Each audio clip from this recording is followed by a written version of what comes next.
మనం ఓంకారాన్ని 3 సార్లు ఉచ్చరించుకుందాం.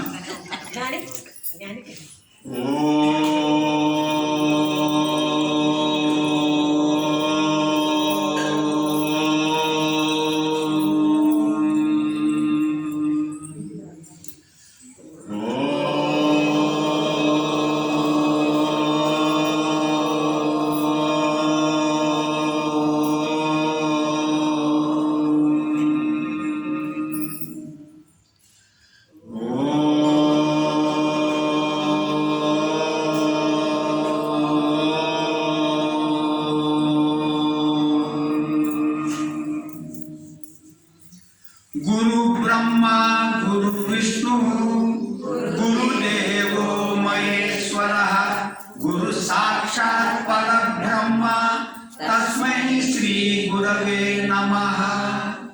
आपदा अपहर्तारं दातारं सर्वसम्पदां लोकाभिरामं श्रीरामं भूयो भूयो नमाम्यहम्. मनोजवं मारुततुल्यवेगं जितेन्द्रियं बुद्धिमतां वरिष्ठं वातात्मजं वानरयूथमुख्यं श्रीरामदूतं शिरसा नमामि. नीलातुङ्गस्तनगिरितटी सुप्त उद्बोध्य कृष्णं पादार्चं श्रम श्रुतिसहस्रसिद्ध अध्यापयन्ति. सोशिष्टायां सृजनिगलितं या बलकृत्य भुङ्क्ते गोदा तस्यै नमः इदमिदं भूय एवास्तु भूयः. हरि ओम. భగవద్బాంధవులారా, గోదాదేవి భక్తులారా, అందరికీ ఉదయపూర్వక వందనాలు సమర్పించుకుంటూ ఈరోజు మనం 28వ మాసం. ఇది నిన్న గోపికలు గోదాదేవి కృష్ణునితోని పాయసం అనుభవించాలని కోరుకున్నాడు. కృష్ణునితోని పాయసం అనుభవించాలి. కృష్ణుడు పరమాత్మ, వీళ్ళకి తెలుసు. ఆయన వీళ్ళు గొల్లోళ్ళు. వీళ్ళు ఏం కోరుకుంటున్నారు? కృష్ణునితోని కలిసి పాయసం. అంటే ఒక ప్యూను ఒక జనరల్ మేనేజర్ని పిలిచి, సార్ మీరు నా దగ్గర వచ్చి తినాలి అంటే ఎలా ఉంటుంది? అంత వ్యత్యాసం. అంటే కృష్ణుడు అంటుడు, మీకేమైనా అర్హత ఉన్నదా? నాతోని కలిసి తినడానికి మీకేమైనా అర్హత ఉందా అని ప్రశ్నిస్తే ఈ సమాధానం చెబుతున్నారు అన్నమాట. ఇది 28వ మాసం. ఏం చెబుతున్నారో మనం విన్నాం. అంటే అకించిన్యం. అకించిన్యం అంటే మా దగ్గర ఏమి లేదు, అది మొదలుపెట్టి మా దగ్గర ఏమి లేదు అని చెప్తూ మనం పాత్రను అనుసంధానం చేసుకున్నాం. కరవైగల్ పెన్సెండ్రు కాణం సేరెందున్బోం அறிவொன்றுமில்லாத வாயு குலத்து உந்தன்னை பிறவு பிருந்தனை புண்ணியம் யாமுனையோம் குறை ஒன்றுமில்லாத கோவிந்தா உந்தன்னோடு உறவேல் நமக்கு ஒலிக்க ஒளியாது அறியாத பிள்ளைகளும் அம்பினால் உந்தன்னை சிறு பேரத கனவும் சிறு அருளாதே இறைவா நீ தாராய் பரையேலோ ரெம்பாவாய். ఇది కరవైగల్ పెన్సెండ్రు కాణం సేరెందు బోం అంటే కరవైగల్ అంటే పశువు. కరవైగల్ పెన్సెండ్రు వాటి వెంబడబోతుంది కదా. ఈ గొల్లలు ఏం చేస్తారు? మేపనికి ఆవులను తీసుకొని వెంబడబోతుంది. అవి ముందు పోతుంటే వీళ్ళు వెనక. కరవైగల్ పెన్సెండ్రు కాణం అంటే అడవి. సేరెందు అందులో పోతాం, ప్రవేశిస్తాం. సేరెందు బోం బోం అని. బోం అంటే జీవిస్తాం, బ్రతుకుతాం, మాకు బ్రతకాలి అంటే ఏమంటున్నారు? పశువులు అంటే ఏంటిది? అవి అజ్ఞానానికి దృష్టాంతం. పశువులు అంటే ఏమిటో పశువులు ఎక్కున్నావు, పశువులకు పనిచేస్తున్నావు అంటే జ్ఞానం లేదు. పశువులకు జ్ఞానం ఉండదు. ఆ పశువుల వెనుక మేము పోతాం. మా స్నేహం ఎక్కడితో ఉన్నది? మన స్నేహం పశువులెంబడి. పొద్దుగల పశువులెంబడి పోతాం. ఏదో సద్యన్నం తిని అడవిలో పోతాం. పశువులతోనే పోతున్నాం కాబట్టి మా యొక్క స్నేహం పశువులతో ఉండేది. అంటే మాకు కూడా జ్ఞానం లేదు. పశువులకు జ్ఞానం లేదు, మాకు జ్ఞానం లేదు. ఎక్కడ పోతున్నాం? మేము కాణంలో పోతున్నాం, అడవిలో పోతున్నాం. అడవిలో మనుషులు లేని చోటుకు పోతున్నాం. ఏమన్నా మనుషులు ఉన్నారంటే కొంచెం జ్ఞానం అని వస్తుంది. అక్కడ పోతే మనుషులు లేరు, అక్కడ పోతాం. పోయి ఏం చేస్తాము, అక్కడ ఉండి ఆ ఆవులు ఆవులు తిన్న తర్వాత అవి నెమ్మదేసుకొని ఒక చెట్టు కింద ఉంటే మేము సద్దానం తింటాం. మాకు ఒక టైం లేదు, ఒక పద్ధతి లేదు, ఒక స్నానం లేదు, మాకు ఏమి లేదు, కాబట్టి మాకు జ్ఞానం లేదు అంటే శ్రీకృష్ణుడు అంటాడు, పశువులు మేపడము మీ యొక్క కులధర్మం కదా. గుళ్ళవాళ్ళు పశువులు మేపాలి, అది మీ కులధర్మం. అది కులధర్మం కాబట్టి మీరు కర్మయోగం చేస్తున్నారు. మీరు కర్మయోగంలో మీరు ఉన్నారు కాబట్టి మీరు కర్మయోగము అంటే కర్మ చేస్తున్నప్పుడు ఏం ఆశించకుండా చేయడం అని కర్మయోగం చెప్పిన కదా. నిస్వార్థంగా చేయడం కర్మయోగం. అందుకోసం మీ కర్మయోగం ఉన్నది అంటున్నాడు ఎవరు? శ్రీకృష్ణ పరమాత్మ. మీ కర్మయోగం ఉన్నది కాబట్టి మీరు వెళ్ళిపోవచ్చు, మీరు కర్మయోగం చేసుకోండి అని అంటాడేమో అని. మాకు కర్మయోగం లేదు. మేము ఆవులను ఎందుకు పోషిస్తున్నామంటే అవి మాకు పాలిస్తున్నాయి. అవి పాలిస్తున్నాయి కాబట్టి ఆ పాలిస్తున్నాయి అని మేము వాటిని పెంచి పోషిస్తున్నాం. స్వార్థం మాకు స్వార్థం ఉన్నది కానీ మాకు కర్మయోగం లేదు అని అంటారు అన్నమాట. అంటే ఈ రకంగా జ్ఞానం లేదు. మరి అరివొండ్రుమిల్లాద వాయుకులొద్దు. అరివొండ్రుమిల్లాద జ్ఞానం కొంచెం కూడా లేదు మాకు. జ్ఞానం కొంచెం కూడా లేదు. అరివొండ్రుమిల్లాద ఏమి లేదు. ఎక్కడ పుట్టినాం? వాయుకులొద్దు, గొల్ల కులంలో పుట్టినాం. మా కులం ప్రకారం కూడా మాకు జ్ఞానం ఉండదు. ఎందుకంటే గొల్ల కులంలో కొంచెం కుడి ఏమలేరు, చాలా అమాయకులు కాబట్టి అంత జ్ఞానం లేదు మాకు. మా కులం కూడా గొల్ల కులం. మేము పోవడము ఆవులేపడి కాబట్టి మాకు జ్ఞానం లేదు అంటే నేను కూడా పశువులను మేపిన. శ్రీకృష్ణుడు నేను పశువులను మేపిన. పశువులు మేపడము అది మంచి కార్యక్రమమే. పశువులను పెంచాలి. ఎందుకంటే పశువులు పెంచడం వల్ల మనం ఏమంటే పాలు వస్తాయి అనుకుంటాం. పాలు ద్వారా పెరుగు ద్వారా చల్ల ద్వారా మనకు వెన్న ద్వారా నెయ్యి వస్తుంది. కానీ దానికంటే ముఖ్యం ఏంటిదంటే తెలుసా? గోబర్ వస్తుంది, దాని మూత్రం. అది చాలా గొప్ప విషయం అని చెప్తున్నాడు నిన్న ఒక మహానుభావుడు కూడా. సో ఆవు వలన మనకు ఆవు పేడ తర్వాత మూత్రము చాలా గొప్పది. ఈ ఆవు పాలు అనేది తర్వాత ఇస్తుంది కాబట్టి అని స్వామి అంటాడు. ఇది నేను కూడా చేసే పని అంటే, స్వామి మేము సాధారణం చేసే పనులు గొప్పవాళ్ళు చేసే పనులకు చాలా వ్యత్యాసం ఉన్నది. మేము ఏదైనా చిన్న పని చేస్తాం, కానీ పెద్దవాళ్ళు చేస్తే వాళ్ళ తేజస్సు వల్ల చిన్న పని అనేది చాలా పెద్దగా అవుతుంది. కాబట్టి మీరు చేసే పని చాలా గొప్పది, మేము చేసే పని చాలా చిన్నది. ఎందుకంటే మేము మా తిండిలో దోషం ఉన్నది. సాత్విక ఆహారం మాకు ఉండదు. మా తిండిలో ఇది తమో గుణము రజోగుణం ఉంటుంది. మన మనసు దేనితో తయారవుతుంది? మన సాత్వికము రజోగుణము తమో గుణంతో తయారవుతుంది. మనం అన్నం ఏది తింటామో అన్నంతో మనసు తయారవుతుంది. అందుకోసమే సాత్విక ఆహారం చాలా ముఖ్యమైనది అనమాట. మనం పరమాత్మ దగ్గరికి పోలేదు. ఎందుకంటే ఏదైతే తింటామో దాని ద్వారా మనసు తయారవుతుంది. ఇప్పుడు మనం రాజసిక ప్రవృత్తి తమో గుణకు సంబంధించిన వస్తువులు తిన్నామనుకో మనసు ముద్దయిపోతుంది. అంటే యాక్టివ్నెస్ ఉన్నది అనమాట. అందుకోసం అన్నం బాగుంటే మనం శుద్ధి ఉంటుంది, మనసు కూడా శుద్ధి ఉంటుంది అని చెప్తున్నాను అనమాట. ఎందుకంటే మనసే సంకల్పం చేస్తుంది, వికల్పం చేస్తుంది.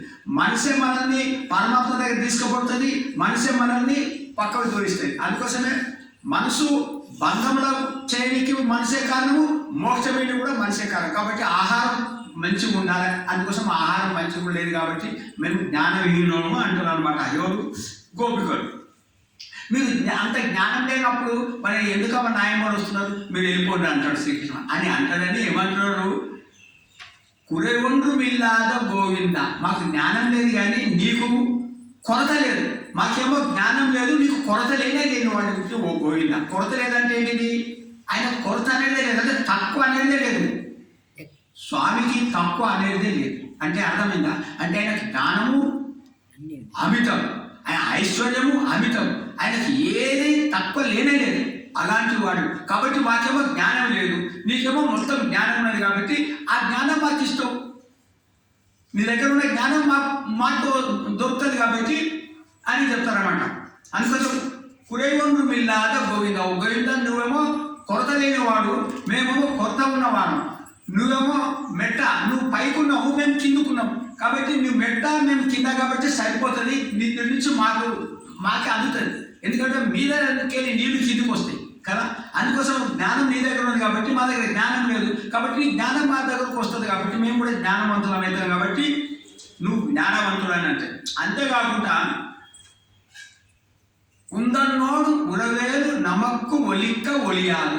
ఉందన్నోడు అంటే దేవుని వార్త. ఓ స్వామి నీతోని ఉందన్నోడు, ఉరవేలు అంటే సంబంధం, నీతోని సంబంధము, నమక్కు నీకు మాకు, నమక్కు అంటే నీకు మాకు, ఒలిక్క ఒలియాలు వద్దన్నా కూడా తెగిపోనిది అటువంటి సంబంధం ఉన్నది పరమాత్మ. నీకు నాకు తెగిపోని సంబంధం ఉన్నది. ఉందన్నోడు ఉరవేలు నమక్కు ఒలిక్క ఒలియాలి. నమక్ అంటే నీకు నాకు, ఒలిక్క ఒలియాలి అంటే తెంపనికి వీల్లేదు. అలాంటి సంబంధం నీకు మాకు ఉంది. ఇది మనం గమనించాలి. ఇది గోపికలు చెప్తాడు. నీకు మాకు సంబంధం ఎడతెగదు. ఎట్లా ఎడతెగదు అంటే, ఇప్పుడు దీపం ఉన్నది, కాంతి ఉన్నది. దీపాన్ని వేరు చేసామనుకో కాంతి ఉంటుందా? దీపం మీదనే కాంతి. కాబట్టి దీపాన్ని కాంతిని తీసేసినాం అనుకో దీపం ఉండదు. దీపం కేవలం కాంతి లేదనుకో దీపం ఉన్నది, లాభం లేదు. దీపం తీసేసినాం అనుకో కాంతి ఉండదు. కాంతి తీసేసినాం అనుకో దీపం ఉన్నది, లాభం లేదు. కాబట్టి దీపము కాంతి అలాంటి సంబంధం నీకు నాకు. ఇప్పుడు సూర్యుడు ఉన్నాడు, సూర్యుడు కిరణాలు ఉన్నాయి. కిరణాలు సూర్యుడికి సంబంధం, ఎందుకంటే సూర్యుడి నుంచే కిరణాలు వస్తున్నాయి కదా. అంటే సూర్యుడు కిరణాలు ఒకటే. సో సూర్యుడు కిరణాలు వేరువేరు కాదు. కాబట్టి నీవు మేము వేరువేరు కాదు, నువ్వు మేము ఒకటే. పువ్వు ఉంది, వాసన వస్తుంది. ఇప్పుడు పువ్వులకెళ్ళి వాసన వస్తుంది. వాసన తీసేస్తే పువ్వు ఏం లాభం లేదు. పువ్వు లేదనుకో వాసన వస్తుందా?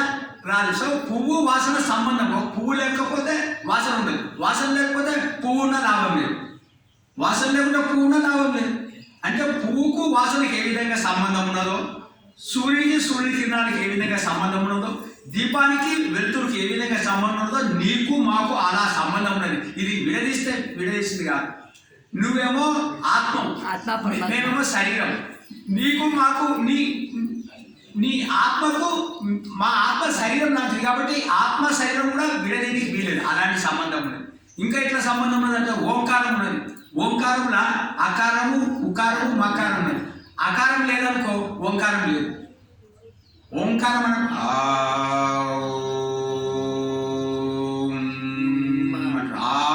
మాతోనే ఓంకారం వస్తుంది. కాబట్టి అకారము ఉకారము ఈ రెండు ఉంటేనే ఓంకారం వస్తుంది. కాబట్టి నీవు మేము ఇద్దరము ఒకరినొకరు విడదీయని సంబంధం ఉన్నది. కాబట్టి స్వామి నువ్వు మాకు ఎట్టి విధంగా కృప చేయాలి. ఉందన్నోడు హృదయం నమక్కు ఒలిక్క ఒలియాలి. అయితే మేమేం చేసినాం? అర్యాద పిల్లగలం, మేము అమాయకులం, చిన్న పిల్లలం, అర్యాద పిల్లగలం. ఉందన్నోడు నిన్నుని సిరు పేరల తనవును సీరు అల్లాలి. చిన్న చిన్న పేరుతో పిలిచినాం స్వామి, నువ్వు కోపగించుకోవద్దు. సిరు పేరల తనవు, సిరు పేరల చిన్న చిన్న పేరుతో తనవునే పిలిచినావు.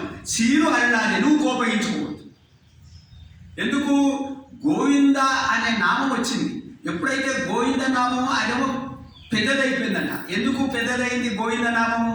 ఎప్పుడైతే ఆ గోకులంలో ఆ ఆవులని, గోపబాలుని, గోపికలను సంరక్షించుడు, ఇది గోవర్ధన పర్వతం ఎక్కి, అందుకోసం ఆయనకు గోవింద నామం వచ్చింది. గోవింద నామం ఎప్పుడైతే వచ్చిందో అది పెద్ద పేరు అయిపోయింది. మేము నేనేమో చిన్న పేరు పిలిచినాం, నారాయణ, అచ్యుత ఇలా పిలుస్తూ వచ్చినాం మేము. అది చిన్న పేరు అయిపోయింది. నీది ఎందుకు గోవింద పెద్ద పేరు అంటే సౌలభ్యం.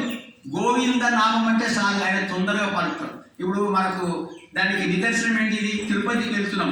తిరుపతిలో ప్రతిరోజు 60-70 వేల మంది దర్శనం చేసుకుంటారు. వాళ్ళు ఏమంటారు? గోవింద గోవింద అంటారు. అంటే గోవింద నామం చాలా సౌలభ్యం, అంటే తొందరగా పలుకుతాడు.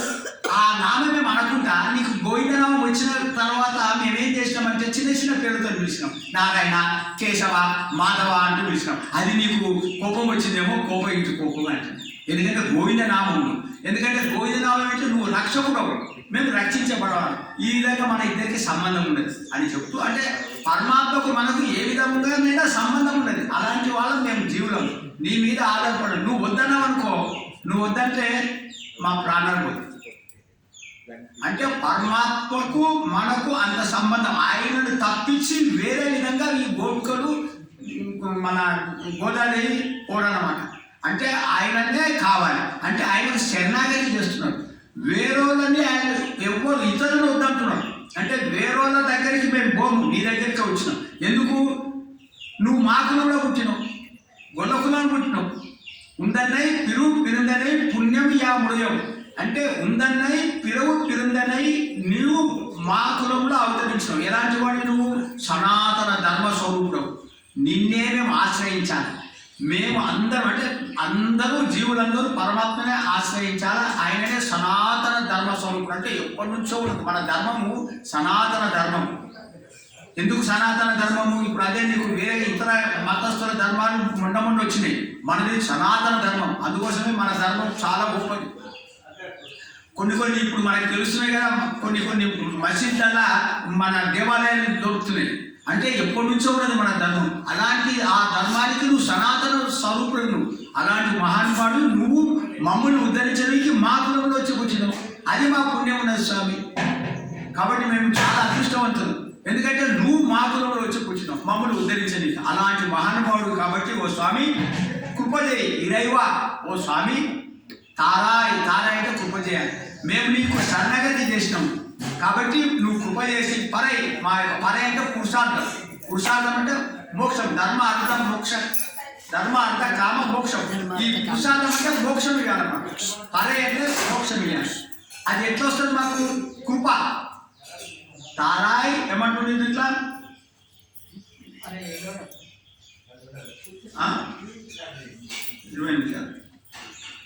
ఇరవా అంటే ఓ స్వామి. తారాయ్ అంటే కృపజీ.